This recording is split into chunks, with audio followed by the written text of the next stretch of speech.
주의 기쁨이 저와 여러분이 충만하기를 주님의 이름으로 축복합니다. 할렐루야. 여러분과 함께 인사합니다. 잘 오셨습니다. 잘 오셨습니다. 인사하겠습니다. 잘 오셨습니다. 반갑습니다. 우리는 날마다 길을 갑니다. 어디 있는가 보다도 어디를 향하느냐가 중요합니다. 그래서 날마다 우리는 출애굽, 오늘 벗어나서 내일 향하여 경주하고 있는 삶을 살아가게 되죠. 오늘 예수님께서는 어디로 향하여 가고 있습니다. 예수님께서는 예루살렘을 향하여 입성합니다. 무슨 일을 하기 위하여 가실까요? 예수님께서는 이 땅에 오실 때에 그 목적과 사명이 있습니다. 미션이 있습니다. 하나님 뜻을 이루기 위하여 이 땅에 오셨는데 우리는 우리 뜻을 이루어 달라고 하나님께 요청하는 바이죠. 그래서 하늘에서 하나님께서 이 땅에 하나님 아들을 보내셨는데 또 그 왕은, 그 아들은 하늘에 왕위를 가지고 오는 분입니다. 그분이 이 땅에 오실 때 왕이라고 하는 그 이름을 가지고 오기 위해서는 우리 주님이 하실 일이 있어요. 고난받고 하나님의 뜻을 이루어 주셔야 합니다. 그럴 때 우리 주님께서는 대관식을 통해서 왕임을 증명해 줍니다. 오늘 본문에 보면 이런 말씀입니다. 예수께서 이 말씀을 하시고 예루살렘을 향하여 앞서서 가시더라. 예루살렘을 향하여 가신다는 것은 날마다 어딜 향하고 있다는 것이죠. 뭔가 다시 깨어나고 세상으로부터 벗어나고 하늘 향하여 가시듯이 가시는 것입니다. 그런데 예수께서도 이 말씀을 하시고 어떤 말씀을 하셨어요. 그 앞의 내용들이 하늘나라에 대한 문화의 비유입니다. 한 문화식을 주고 종들에게 내가 다른 나라에 가서 왕위를 받아올 텐데 그 문화를 가지고 장사를 해서 그것을 풍족하게 하라고 명령하고 갑니다. 그런데 어떤 사람은 한 문화를 가지고 10문화를 만들고 한 문화를 가지고 5문화를 만들었는데 마지막 세 번째 종은 그 문화를 쌓아둔 거예요. 그러면 예수님이 멀리 그 주인이 멀리 갔다가 왕위를 받아가지고 올 때는 5문화나 10문화를 크게 불린 자들은 충족하게 하시면서 더 많은 것으로 이게 다스리게 하는 그런 나라를 주게 되는 것이죠. 근데 한 문화를 가지고 있는 자는, 한 문화를 감춰준 자는 왜 감춰뒀을까요? 왕이 오기를 기다리지 않는 거죠. 왕이 이 땅에 오는 걸 싫어한 거예요. 그 한 문화를 와도 오면은 달라고 하면 그냥 주면 되는 것이고 안 오면은 자기 것이 되는 것이죠. 그런 욕심을 부린 거예요. 이 말은 하늘나라와 이 땅을 연결해서 생각하는 믿음이 있는 사람이 있는가 하면 하늘나라와 이 땅과 연결하지 않고 그냥 그 주인이 없어도 주인 없이 살아가는 삶이 마지막 사람입니다. 그래서 왕이 나의 주인인가? 왕이 나를 지배하고 있는가, 통치하고 있는가를 의식하지 않고 살아가는 자가 세 번째 왕이고 그러한 삶을 살아가는 자에게는 하나님이 심판하게 되는 것이죠. 그 말씀을 마치시고 이제 예루살렘에 향하는 거예요. 예루살렘에 향한다는 것은 결과적으로 왕위를 부여받고 대관식을 거행하는 내용입니다. 세상 사람들 볼 때는 별 볼 일 없어 보이고 우스꽝스러운 모습으로 주님께서는 임하시는데 겸손한 나귀 새끼를 타고 오는 것이죠. 우리는 제자들을 향하여 이제 예수님께서 오실 때 예루살렘에 입성하며 왕위를 받는 그런 내용이 우리의 생각과는 달리 제자들에게 어떤 일을 준비시켜 줍니다. 왕위를 등극하기 전에 준비시키는 일이 무엇일까요? 바로 30절 너희는 맞은편 마을로 가라. 그리고 들어가면 아직 아무도 타보지 않는 나귀 새끼가 매어 있는 것을 보리니 끌고 오라. 만일 누가 너희에게 어찌하여 푸느냐 묻거든 말하기를 주가 쓰시겠다 하라 하시매 보내심을 받은 자들이 가서 그 말씀대로 만난지라. 나귀 새끼를 풀 때 그 임자들이 이르되 어찌하여 나귀 새끼를 푸느냐 대답하되 주께서 쓰시겠다 하고 그것을 예수께로 끌고 와서 자기들의 겉옷을 나귀 새끼 위에 걸쳐 놓고 예수를 태우니 이렇게 말씀하고 있습니다. 건넌 마을로 가라. 예수님이 두 제자를 다른 본문에서는 그렇게 보내고 있습니다. 그래서 제자들에게 건넌 마을로 가보니 분명히 나귀 새끼가 매여 있는 것을 보리라. 우리는 건넌 마을로 가라고 하면 가보니까 나귀 새끼가 있거든요. 그런데 예수님 그러지 말고 저쪽 다른 마을로 가니까 조랑말, 흰말, 백마가 있습니다. 그쪽으로 가면 안 될까요? 이렇게 예수님에게 지시에 순응하지 못하고 우리 나름대로 생각을 가지고 예수님에게 말씀을 드릴 수가 있겠죠. 그러나 이 제자들은 순수하게 그 마을로 갔습니다. 건너 마을로 가니까 아닌가 다를까 이 나귀 새끼가 묶여 있는 거예요. 묶여 있는 것을 예수님이 미리 보고 오셨을까요? 그건 아니죠. 천하를 창조하시고 주관하시는 예수님께서 그걸 모르시겠습니까? 가보니까 가본 대로 그대로 매여 있는 거예요. 그래서 그거를 푸는 거예요. 주인의 누군지를 묻고 여기 주인 누굽니까? 나귀 새끼를 제가 끌고 가겠습니다. 이렇게 또 이 양해를 구한 것도 아닙니다. 그냥 풀고 있는 거예요. 그런데 그 주인이 와가지고 왜 푸느냐 이렇게 물어보니 주인들이라고 했어요. 이거 복수로 나타납니다. 주인들은 뭡니까? 우리를 붙잡고 있는 그러한 세력들이죠. 주인이 와서 그 매인 나귀를 푸니까 왜 푸느냐? 그러니까 주님께서 쓰시겠다 하라. 주님께서 쓰시겠답니다. 이렇게 말만 하면 되는 거예요.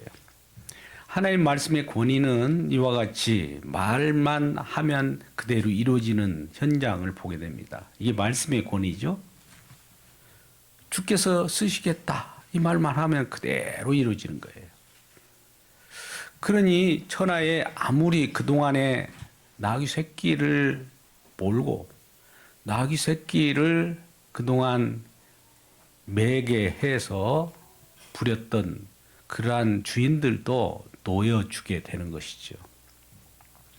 나귀 새끼는 어떤 특성이 있습니까? 나귀라는 짐승의 특성을 한번 보자고요.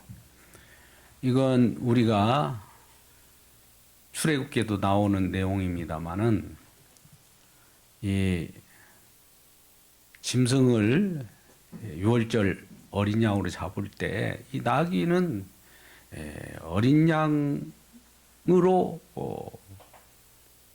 대체하라고 그래요. 그런데 만약 대체하지 않고 나귀를 쓴다고 하면 뼈를 꺾지 말라고 해요. 뼈를 꺾으라고 그런 거예요. 오히려 꺾으라고. 나귀에게 특별하게 우리가 볼 수 있는 짐승은 정말 나약한 짐승입니다. 찍소리도 못하고 주인이 두들겨 패도 아무 소리 못하는 그러한 짐승이죠. 그러니까 나귀는 어떻게 보면 사단의 조종을 받고 그 매여서 인생을 살아가는 그러한 인생을 우리에게 표현할 수도 있는 거예요. 또한 나귀는 어떤 특성이 있습니까? 비참한 운명에 처해 있는 거예요. 나귀는 이리저리 보면 굴러 돌아다니는, 죽으면 그냥 어디다 묻어주는 것도 아니고 이리저리 흩어져 버리는 그런 뼈들이 죽어서 널려지는 그러한 동물입니다. 그런데 이러한 나귀 새끼의 뼈들이 앙상하게 이리저리 흩어져 있지만 삼손이라는 자가 나귀 턱뼈를 가지고 블레셋 사람들을 1000명을 물리치는 경우도 있죠. 그러니까 누구에 의해서 이러한 쓸모없는 그런 낙이라도, 비참한 낙이라도 누구 손에 의해서 쓰일 수도 있다는 겁니다. 우리 인생이 그러잖아요. 별 볼 일 없어요. 죽으면 끝나고 아무것도 아닌 그런 먼지만도 못하는 그런 인생이고 버려지는 인생이라 할지라도 주님의 손에 의해서 활용되어진다면 그와 같은 엄청난 파워를 일으킬 수 있는 도구로 사용될 수 있다는 것을 말하고 있습니다. 근데 그런 나귀가 매여 있는 거예요. 주인들에 의해서. 주인들은 지금 사단 마귀들을 의미합니다.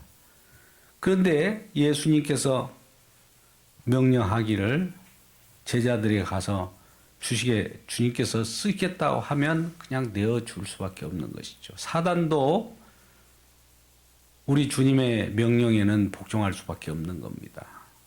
그대로 내어주는 거예요. 그래서 끌고 오면서 제자들이 그러지 않습니까? 겉옷을 벗어서 그 나귀의 위에 겉옷을 걸쳐 올리게 되죠. 겉옷을 얹힌다는 것은 그 당시에 겉옷이라는 것도 굉장히 중요한 의미를 가지고 있습니다. 우리의 모든 것들은 그 시대에는 겉옷 한 벌이면은 굉장한 그러한 이 가치가 있는 것이죠. 지금이야 우리가 옷을 입을 때 편안하게 옷을 입고 즐거이 이 옷 저 옷 골라서 입겠지만은 옷이 소중한 시대에는 그 겉옷이 굉장히 자기를 보호하고 때에 따라서는 어떻게 보면 자기를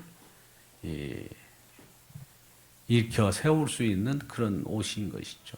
값이 비쌉니다. 그런 옷을 걸친다는 것은 내 것을 내어놓는 것에 가름하는 그런 내용이죠. 그래서 그것을 걸치니까 그 다음에 제자들이 나도 그러면 땅에 겉옷을 또 펴고 또 펴고 이런 식으로 해서 어떻게 보면 양탄자의 그런 카펫이 이루어지는 그 내용입니다.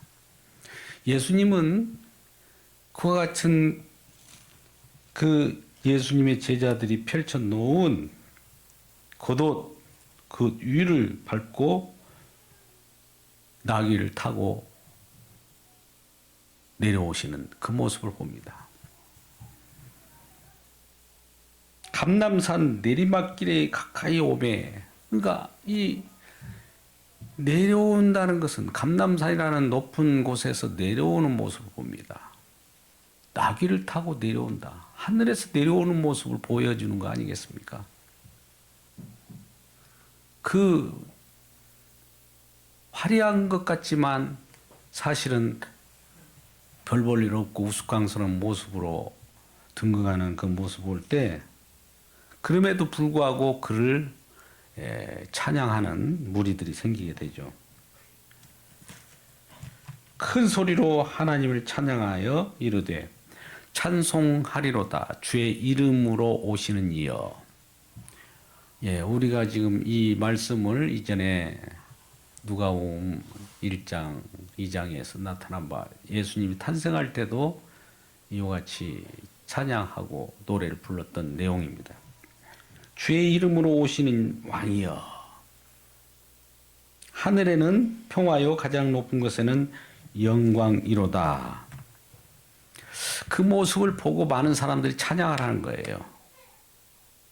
그러니까 이 여기저기서 그 많은 사람들이 찬양하고 연도에 도열되어 있는 사람들이 그와 같이 왕으로 오시는 모습을 축하하고 있는데 다른 한편에서는 그걸 시기하는 세력이 있죠. 바리새인들이죠.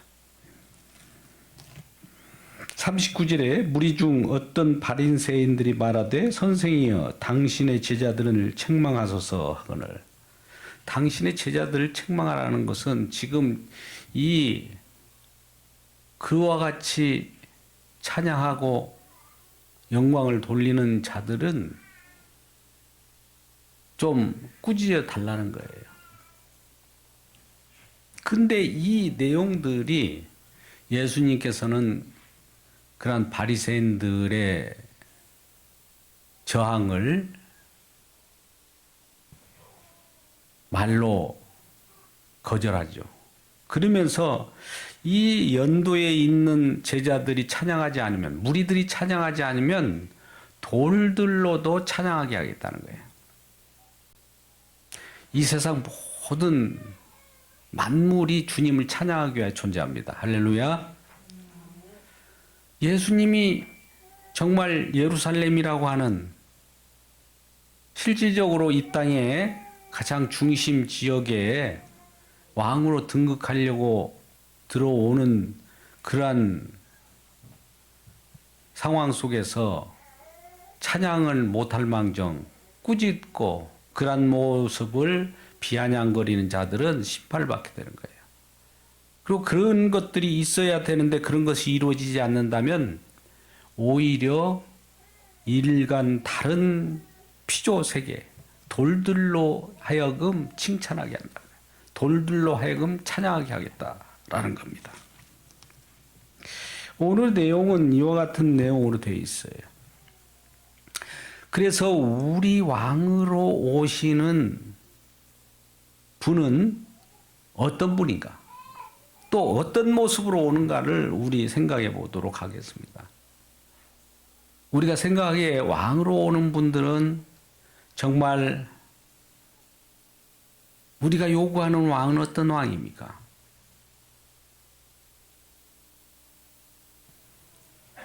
군마를 타고 요란한 말발굽 소리를 내며 지축을 흔들며 오는 그러한 왕이지 않습니까? 알렉산더처럼 그 헬라 왕처럼 세상을 힘으로 꺾어버리고 등극하는 그러한 메시아이지 않습니까? 아니면 우리에게 오병이어의 기적과 같은 배불러주고 또 우리를 잘 살게 해주고 그러한 경제적인 왕을 구하지 않습니까? 더 나아가서 우리가 필요한 모든 것들을 제공하고 우리의 욕구를 들어주는 그러한 하나님, 그런 하나님을 우리는 원하고 있지 않습니까? 근데 사실은 이러한 기대, 우리 기대에 부응하는 그 왕이 사실은 왕이 아니라 우상이라는 데 문제가 있는 거예요. 그러면 우리에게 우리 주님께서 원하시는 왕으로 하나님 뜻을 이루면서 이 땅에 오시는 왕은 어떤 왕일까요? 그 참된 왕은 어떤 왕일까요? 어떤 모습으로 이 땅에 오시게 될까요? 그는 흠모할 만한 아름다움도 없습니다. 풍채도, 고운 모양도 없어요. 우리의 보기에는 힘없이 죽는 그런 모습이에요. 그리고 스가랴 선지자 9장 9절에 10절에 말한 바와 같이 우리들에게 오는 그러한 하나님 왕은 세상의 여러 병거와 예루살렘의 힘과 전쟁하는 활을 꺾어버리고 그렇게 평화를 주려고 오는 왕이라는 겁니다. 그러니까 힘 대 힘을 통해서 힘으로 이 세상을 정취하는 하나님이 아니라 오히려 세상의 힘을 완전히 흡수해 가버리고 힘을 빼버리고 인간의 욕심을 다 흡수해 가버리는 역설적이게도 그러한 죽음으로써 세상을 새롭게 하는 왕이라는 거예요. 그러니까 우리의 기대와는 전혀 다른 모습으로 오는 거예요. 그러니까 세상 사람들이 그걸 알지 못해요. 어떻게 우리는 우리의 논리라면은 힘은 강국이 되려고 하면 더 큰 힘이 있어야 그걸 제패할 거 아니겠습니까? 인간 생각은 그 이해의 지혜는 나오지 않습니다.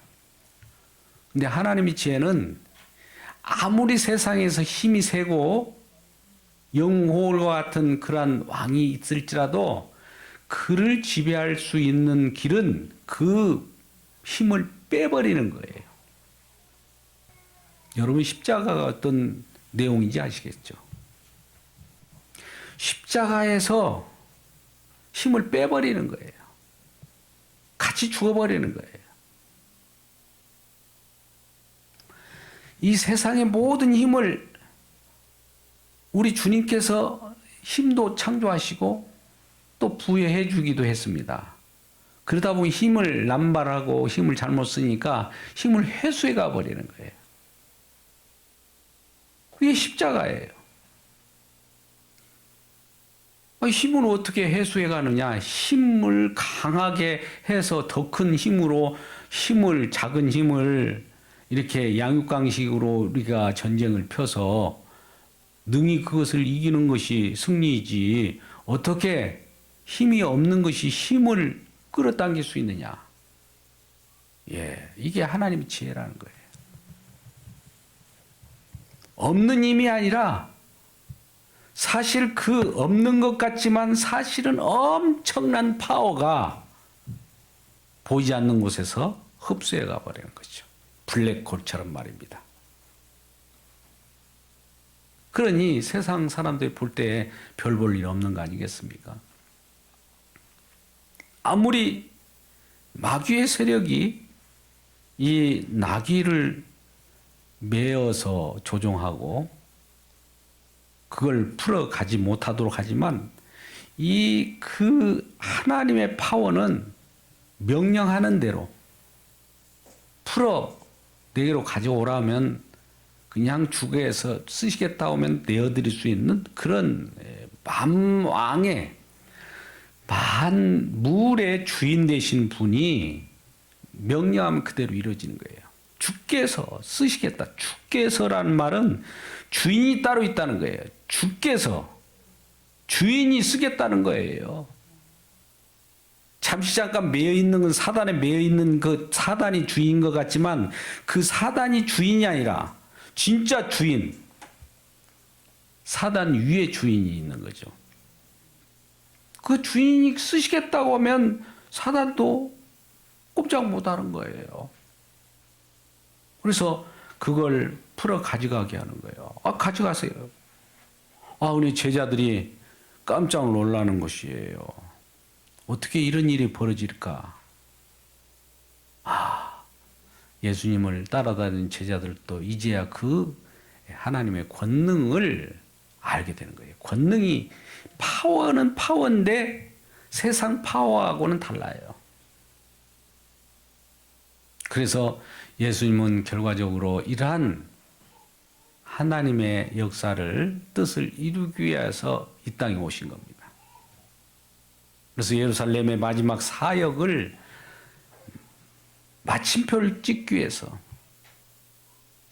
사역의 마지막 장입니다. 사역의 출발점에서도, 태어날 때도 그와 같이 주의 이름으로 오시는 왕이여 호산나 다윗의 자손이여 라고 이렇게 우리가 환영했듯이, 진정한 왕은 이제 마지막 사역의 종결에도 예루살렘에 입성해서 이제 그 길을 가게 되는 것이죠. 뚜벅뚜벅 가면서 함께 이 땅에서 출애굽하듯이 그 길을 가는 겁니다. 한 뼘 한 뼘 갈 때마다, 나갈 때마다 하늘 향하여 나가게 되는 것이죠. 왜요? 그분은 하늘에서 오셨기 때문에. 그래서 이러한 이 땅에 있는 지금 힘과 권력과 전쟁으로 승리하는 그런 구도가 아니라, 이제 하늘 세계는 이보다도 다른 파워로 하나님의 나라를 열어가는 그러한 세계로 진입하는 그 길을 가게 되는 것입니다. 이 모습을 보는 많은 사람들은 어떻게 생각할까요? 이 세상에 갇힌 세계 속에서 우리의 생각은 힘의 권력에 의해서, 힘은 힘으로 죽여야 되고 힘은 힘으로 꺾어야 되는데, 오히려 이러한 힘을 꺾어버리고 에브라임의 병마를, 또 예루살렘의 힘을, 전쟁의 활을 꺾는데 힘으로 꺾는 것이 아니에요. 죽음으로 꺾어버립니다. 스가랴 9장 9절 말씀, 9절 10절 말씀을 제가 읽겠습니다. 시온을 따라 크게 기뻐할지어다. 예루살렘에 따라 즐거이 부를지어다. 보라, 내 왕이 네게 임하시나니 그는 공의로우시며 구원을 베푸시며 겸손하여서 나귀를 타시나니 나귀의 작은 것 곧 나귀 새끼니라. 내가 에브라임의 뱅거와 예루살렘 말을 끊겠고 전쟁 활도 끊으리니 그가 이방 사람에게 화평을 전할 것이요 그의 통치는 바다에서 바다까지 이르고 유브라데 강까지, 강에서 땅끝까지 이르리라.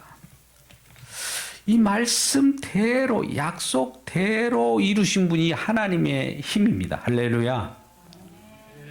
약속을 이루는 데 전능하신 분이에요. 그냥 우격다짐으로 힘으로 뭘 꺾는 것이 아니라, 하나님의 권능은 말씀하신 대로 이루신 분이에요. 스가랴 선지자가 이미 몇백 년 전에 예언한 대로 시온의 딸들아 기뻐하라고 하면서 이 예수님이 오실 때에 그 말씀의 성취, 예언의 성취대로 이룬다는 거예요. 이 말씀을 이루는 데 있어서 누가 거절을 한다고 해서 그것이 못 이루어지고 그걸 방해한다고 그것이 이상하게 되고 다른 데로 흘러가는 것이 아니라는 거예요. 그러니까 우리는 그 하나님의 약속을 믿는 것이지, 우리의 힘을 믿고 우리의 의지를 믿고 우리의 결단을 믿는 것이 아닙니다. 할렐루야. 약속을 믿는다는 것은 우리 주님이 주시는 하나님의 그 미리 계획한 내용들 말입니다. 하나님이 무엇인가 하겠다고 하는 그대로 이루어지는 내용들이에요. 그러니까 오늘 하나님을 찬송하고 연도에 있는 많은 무리들이 하나님을 영광을 돌리는 일들이 이미 각본이 되어 있어요. 근데 각본대로 되어 있지 않으면 다른 돌들로도 대체해서 그걸 이룬다는 거예요. 하나님은 각본대로 됩니다. 각본대로 된다는 건 약속대로 된다는 거예요. 말씀하신 대로 되는 그 세계가 우리에게 주어진다는 겁니다. 이 땅엔 우리는 무조건 무언가 이루려고 하면 힘으로 대결을 나오잖아요. 아까 군마를 타고 깃발을 흔들고 뒤에 군중을 몰아세워서 힘 있는 군사들을 동원해서 무엇인가 이루려고 하는 그러한 파워게임이 아니에요. 그러니까 오늘날도 그러한 현상들이 나타나잖아요. 세계 열강들도 나름대로의 경제 부국을 위하여 잘 사는 나라, 힘의 나라, 먹고 사는 일에 염려가 없는 나라, 경제적인 부국, 이런 거를 꿈꾸지만 또한 여러 지도자들이 세를 부리키고 힘을 과시하면서 뭔가 하나님도 이와 같은 일에 동조할 것이라고 제시하면서 그 일을 제시하지만 그런 나라가 아니라는 거예요. 우리가 요구하는 그 욕심, 우리 욕심으로 투영해서 만들어낸 그 파라다이스와 같은 우리가 꿈꾸는 그러한 그림을 그려서 나타내는 그런 나라는 우상의 나라예요. 하나님은 이러한 우리들의 생각마저도 다 흡수해 갑니다. 우리 꿈꾸는 마저도 다 제거해 나갑니다. 무엇로요? 십자가로. 죽음으로써. 세상 볼 때는 죽음이라는 것은 이게 죽으면 끝이라고 생각할 수가 있어요. 근데 그것이 비밀입니다. 인간은 끝이지만 하나님 거기서부터 시작하는 거예요. 하나님 나라는 힘으로 구축된 나라가 아니라 죽음으로 시작된 나라예요. 인간이 죽으면 거기서부터 다시 새로운 왕국을 열어가는 겁니다. 그러니까 우리가 이 땅에 태어나서 한번 죽는 것은 이미 정해졌다고 하는 것은 죽어야 그 속에서 다시 깨어나서 하나님 나라를 통해서 하나님 백성이 되는 겁니다. 이러한 비밀을 알기에 주님의 이름으로 축복합니다. 그러니 아까 문화의 비유가 이런 내용이에요. 이 문화를 맡기고 다른 나라로 갔어요. 왜 갔을까요? 왕위를 받으러 갔다. 근데 이 마지막 세 번째의 종은 이 종이 생각할 때 그 주인이 오지 않기를 원하는 거예요. 또 와도 숨겨진 것만 내놓으면은 손해날 것이 없거든요. 이에 타산을 자기 나름대로 생각한 거예요. 그래서 이 주인이 이곳에 있을 때만 왕으로 생각하고 하늘나라 올라가서 왕위를 가져올 그런 하나님은 생각지도 못한 거예요. 땅의 힘으로만 얻어지는 걸 가지고 살기를 원하는 자가 세 번째 비유에 나타나는 종입니다.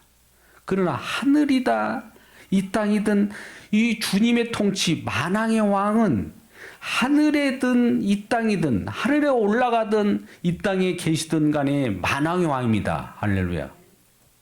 이 땅에 계신 왕만 왕이 아니라 하늘에 올라가시는 왕이 왕 위의 왕 아닙니까?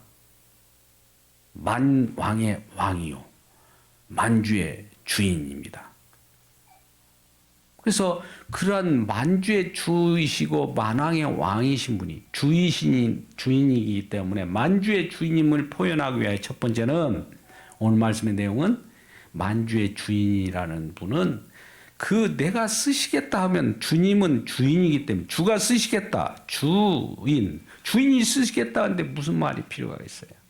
이걸 나타내는 거고. 두 번째는 찬양 받으신 분은 왕이시라는 거예요. 우리가 왕도 아닌 분에게 찬양합니까? 찬양한다는 것은 왕이시기 때문에 찬양한 거예요. 그러니까 우리 모두가 이 세상의 주인이 누구이신지를 알고 또 왕이 누구신지 안다면 그 왕에게 경배하고 찬양할 겁니다. 경배하는 저와 여러분 되시기를 주님의 이름으로 축복합니다. 그때 왕이 등극할 때 진정한 우리의 주인이자 왕이시고 또 통치하시는 그분이 우리를 주장하시기 때문에 우리는 하나님의 백성이요 그분은 우리의 주인이신 거예요. 그분이 우리의 모든 주관자가 되시는 거예요.